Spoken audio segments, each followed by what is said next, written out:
Hello प्यारे बच्चों, कैसे हैं आप सब। आशा करती हूँ कि आप सब ठीक होंगे। तो आज हम देखेंगे कक्षा 7 विषय विज्ञान एट द ग्रेड अभ्यास पुस्तिका। ठीक है, तो आइए शुरू करते हैं। अध्याय 1 में क्या दिया है? पादपों में पोषण, है ना। तो हम पादपों में पोषण के बारे में आपने कक्षा में पढ़ा होगा, तो उसी में से आपको आंसर यहाँ करना है। ठीक है, तो यहाँ दिया हुआ है सही जोड़ी मिलान करने का, तो आप ये मिलान कर लीजिएगा। ठीक है, अब आगे हम देखते हैं अभ्यास, जो कि पहला प्रश्न है वस्तुनिष्ठ प्रश्न। सही विकल्प चुनकर लिखिए।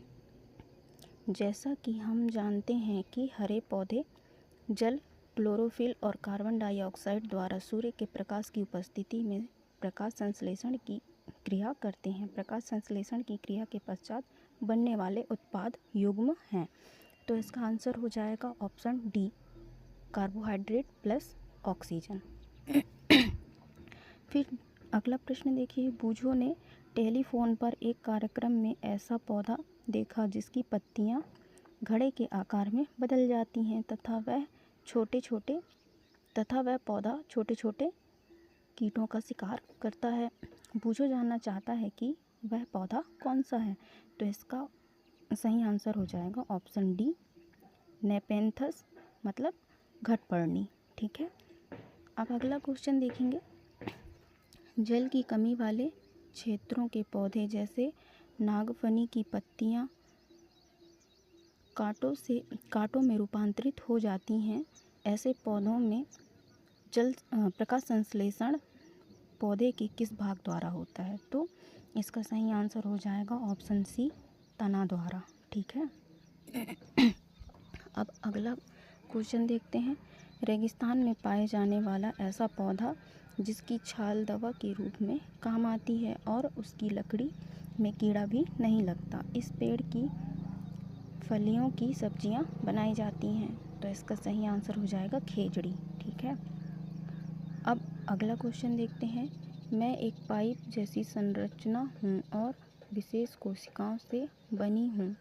मेरा मुख्य कार्य पादपों में मृदा से जल और पोषक तत्वों का परिवहन करना है। बताओ मैं कौन हूँ? तो इसका सही आंसर है ऑप्शन बी, जाइलम। अब अगला क्वेश्चन देखते हैं। प्रश्न दूसरा, दिए गए शब्दों में से चुनकर रिक्त स्थानों की पूर्ति कीजिए।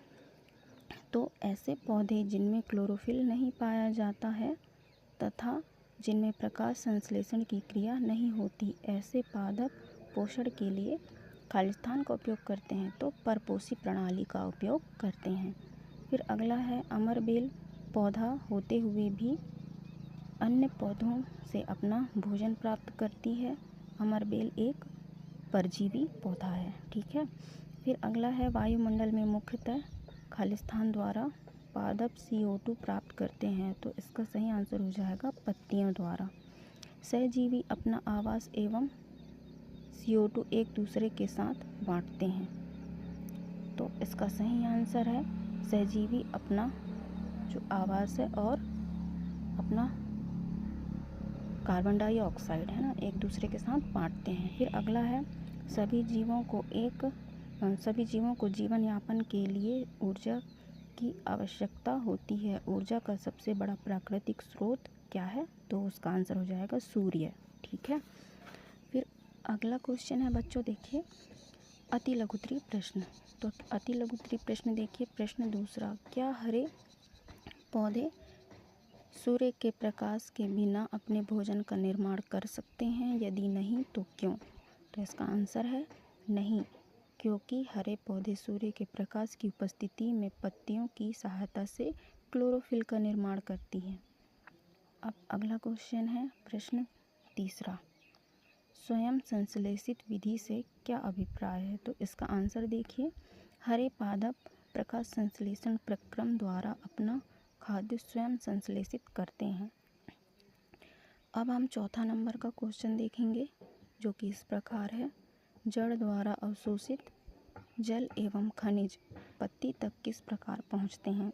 तो इसका सही आंसर हो जाएगा, जड़ द्वारा अवशोषित जल एवं खनिज वाहिकाओं द्वारा पत्तियों तक पहुँच पहुंच जाते हैं एवं वाहिकाएं नली के समान होती हैं तथा जड़ तना शाखों एवं पत्तियों तक फैली होती हैं। अब अगला क्वेश्चन है प्रश्न 5वां। बूझो जानना चाहता है कि मृत जीवी में प्राणियों के समान मुख नहीं होता, ना ही ये हरे पौधे मतलब हरे पादप के समान होते हैं। तो फिर ये अपने जीवन यापन हेतु पोषण कैसे प्राप्त करते हैं? तो इसका आंसर है इस प्रकार की पोषण प्रणाली को जिनमें जीव किसी मृत एवं विघटित जैविक पदार्थों से पोषक तत्व प्राप्त करते हैं मृत जीवी कहलाती हैं। ठीक है। अब अगला क्वेश्चन देखिएगा, साथ ही उसका आंसर भी है। तो प्रश्न 6वां, शैवाल कैसे बनते हैं तथा ये कहाँ कहाँ पाए जाते हैं? तो शैवाल सामान्यतः कुछ जीवों की वृद्धि के कारण बनते हैं जिन्हें शैवाल कहते हैं। ये गली दीवारों तथा तालाब अथवा ठहरे हुए जलाशय में पाए जाते हैं। अब अगला क्वेश्चन है जो कि लघु उत्तरीय प्रश्न है। प्रश्न 7वां, कुछ पौधे कार्बोहाइड्रेट के अलावा प्रोटीन एवं वसा जैसे अन्य खाद्य पदार्थों का भी संश्लेषण करते हैं। प्रोटीन संश्लेषण के लिए आवश्यक तत्व नाइट्रोजन पौधे किस प्रकार प्राप्त करते हैं? तो इसका आंसर है मिट्टी में कुछ विशेष जीवाणु होते हैं जो गैसीय नाइट्रोजन को उपयोगी यौगिक में परिवर्तित कर मृदा में निर्मुक्त करते हैं। यह विलय पदार्थ पादपों द्वारा जलों के साथ अवशोषित कर लिए जाते हैं। ठीक है। अब अगला क्वेश्चन है प्रश्न क्रमांक 8वां, है ना। तो सजीवों द्वारा भोजन ग्रहण करने एवं इसके उपयोग करने की विधि पोषण कहलाती है। पोषण के आधार पर स्वपोषी एवं विषमपोषी को परिभाषित कर उदाहरण दीजिए। तो इसका आंसर है पहला, हम स्वपोषी को परिभाषित करेंगे। ठीक है। तो ऐसे जीवधारी जो कार्बोहाइड्रेट, प्रोटीन, वसा आदि के लिए किसी अन्य स्रोत पर निर्भर नहीं होते वह स्वपोषी कहलाते हैं, जैसे कि हरे पेड़ पौधे। ठीक है। अब अगला है विषमपोषी। विषमपोषी वे जीव जो अपना भोजन स्वयं निर्माण नहीं कर सकते विषमपोषी कहलाते हैं, जैसे कि कवक। ठीक है। अब अगला क्वेश्चन है प्रश्न 9वां, यदि नागफनी के पौधे को ज़्यादा नमी या जलीय क्षेत्र में लगाया जाए तो क्या होगा? तो इसका उत्तर है तापमान की अधिकता के कारण रेगिस्तान में होने वाले पौधे अपनी पत्तियों को कांटे के रूप में बदल देते हैं, जिससे उन्हें होने वाली पानी की खपत कम हो जाती है। परंतु यदि नागफनी के पौधों को ज़्यादा नमी क्षेत्र में लगाया जाए तो इनमें पानी की खपत नहीं होगी, जिससे तना हरा एवं कांटेदार नहीं होगा। अब प्रश्न क्रमांक 10वां देखिए, बूझो अपने खेत में कुछ वर्षों से लगातार एक ही फसल को बुआई करता आ रहा है, उसके खेत की फसल पर प्रतिवर्ष क्या प्रभाव होगा और क्यों? तो इसका उत्तर है देखिए, उर्वरक एवं खाद में नाइट्रोजन, पोटेशियम, फास्फोरस जैसे पोषक तत्व होते हैं। पादपों द्वारा लगातार प्रयोग किए जाने के कारण मृदा में उनकी मात्रा धीरे धीरे कम हो जाती है। इसलिए मृदा को इन पोषक तत्वों से समृद्ध करने के लिए भूमि में उर्वरक तथा खाद मिलाने की आवश्यकता होती है। ठीक है। अब अगला क्वेश्चन देखिएगा, प्रश्न 11वां, उपरोक्त दिए गए चित्र को देखकर बताइए कि प्रकाश संश्लेषण की क्रिया किस पत्ती में होगी और क्यों? हरी पत्ती में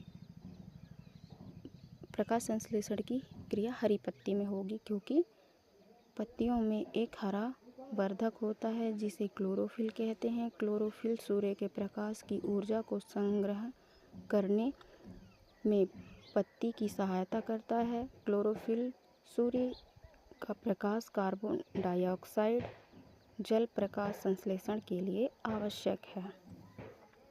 अब अगला क्वेश्चन देखिएगा जो कि दीर्घोत्तरीय प्रश्न है। प्रश्न 12वां, राइजोबियम जीवाणु से आप क्या समझते हैं? यदि राइजोबियम जीवाणु नष्ट हो जाए तो मृदा पर क्या प्रभाव पड़ेगा? तो इसका उत्तर है वायुमंडलीय नाइट्रोजन को विलय पदार्थ में परिवर्तित कर देते हैं। ऐसे जीवाणु राइजोबियम कहलाते हैं। राइजोबियम जीवाणु नष्ट हो जाए तो मृदा में नाइट्रोजन की आपूर्ति नहीं हो पाएगी, नाइट्रोजन उर्वरक की आवश्यकता होगी। अगला क्वेश्चन देखिएगा, उपयुक्त क्रियाकलाप के आधार पर पूछो जानना चाहता है कि किस डिब्बे के ब्रेड में रोए जैसी संरचना ज़्यादा एवं जल्दी दिखाई देगी और क्यों? तो इसका उत्तर देखिएगा, नमी युक्त ब्रेड खुले डिब्बे में रोए जैसी संरचना ज़्यादा एवं जल्दी दिखाई देगी। यह जीव कवक या फंजाई कहलाते हैं। इनकी पोषण प्रणाली भिन्न प्रकार की होती है। मृदा एवं सड़ने वाली वस्तुओं की सतह पर कुछ पाचक रसों का प्रस्ताव होता है तथा ये साधारण विलय के रूप में परिवर्तित कर देते हैं। कवकों की वृद्धि के लिए वर्षा ऋतु सबसे अच्छी है। ठीक है, अब अगला देखते हैं, प्रकाश संश्लेषण की क्रिया न होने से मानव जीवन पर क्या प्रभाव पड़ता है? व्याख्या कीजिए। तो इसका उत्तर देखिए, प्रकाश संश्लेषण न होने की स्थिति में खाद्य उपलब्ध नहीं होगा। सभी जीवों का अस्तित्व प्रत्यक्ष अथवा परोक्ष रूप से पादपों द्वारा निर्मित भोजन पर निर्भर करता है। इसके अतिरिक्त सभी जीवों के लिए परम आवश्यक ऑक्सीजन भी प्रकाश संश्लेषण के दौरान निर्मित होती है। प्रकाश संश्लेषण की अनुपस्थिति में पृथ्वी पर जीवन कल्पना नहीं हो सकती। ठीक है, अब अगला प्रश्न देखते हैं, घटपर्णी पौधे का रंग हरा होता है, यह प्रकाश संश्लेषण भी करता है, फिर भी ये पोषण के लिए कीटों का भक्षण क्यों करता है? समझाइए।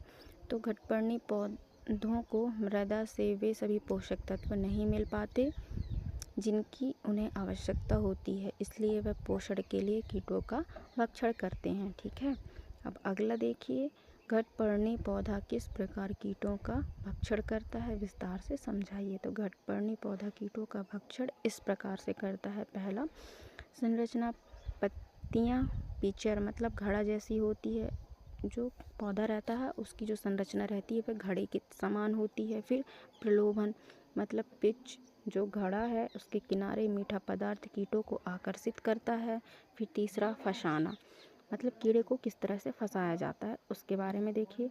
कीट पिचर में गिरकर फिसलन युक्त सतह के कारण बाहर नहीं निकल पाते। फिर चौथा नंबर है पाचन, पिचर के तल में पाचक एंजाइम कीड़ों को पचाकर पोषक तत्व पौधे को प्रदान करते हैं। अब देखिएगा प्रोजेक्ट नंबर पहला जो है उसका आंसर दिया हुआ है, आप देखिए। विभिन्न प्रकार की न्यूनतम 5 पत्तियां एकत्रित कर एक कागज पर चिपकाइए। पत्ती का नाम तथा एक एक उपयोग लिखिए। तो इसमें पहला है तुलसी की पत्ती, पत्ती का चित्र यहाँ चिपकाना है और पत्तियों के नाम लिखना और उसके उपयोग लिखने हैं ना। तो तुलसी की पत्ती है जो कि पूजा और ध्यान में उपयोगी होती है। फिर नीम की पत्ती औषधि गुणों से भरपूर होती है। फिर अमरूद की पत्ती है, पेट दर्द में लाभकारी होती है। फिर नीलगिरी पत्ती है जो सर्दी जुकाम के लिए अच्छी होती है। फिर है पुदीना की पत्ती है जो पाचन में मदद करती है। अब देखिएगा प्रोजेक्ट क्रमांक दूसरा देखिए, अपने परिवेश में उपलब्ध कोई 5 फलों के बीज एकत्रित कर कागज पर चिपकाइए। ये बीज फल से प्राप्त हुए हैं, उस फल का नाम लिखकर चित्र बनाओ।